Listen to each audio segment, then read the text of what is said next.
Talk about the short-term thinkers and their focus on conventional measures of success, such as profits, growth, capturing consumers, etc. This is, again, with the divide, right? The short-term thinking blind spot.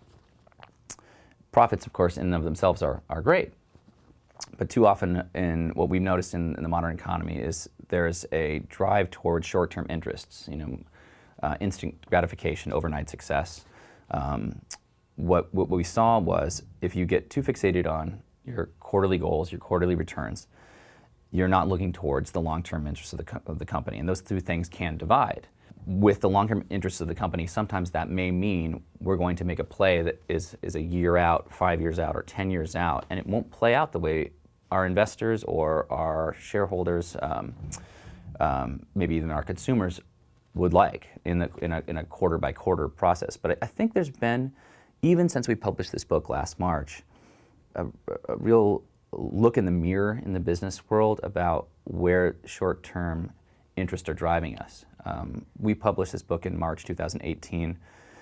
By the summer, Warren Buffett and Jamie Dimon had published an editorial in the Wall Street Journal proclaiming short-termism is harming the economy. So we felt at that point like we had tapped into something that was kind of coming from the top down, from the CEO level as well, which is the focus on our toes is keeping us off the horizon. And I think it's something that people are talking about a lot right now. Yeah, and I truly believe they're passionate about it, even the employees.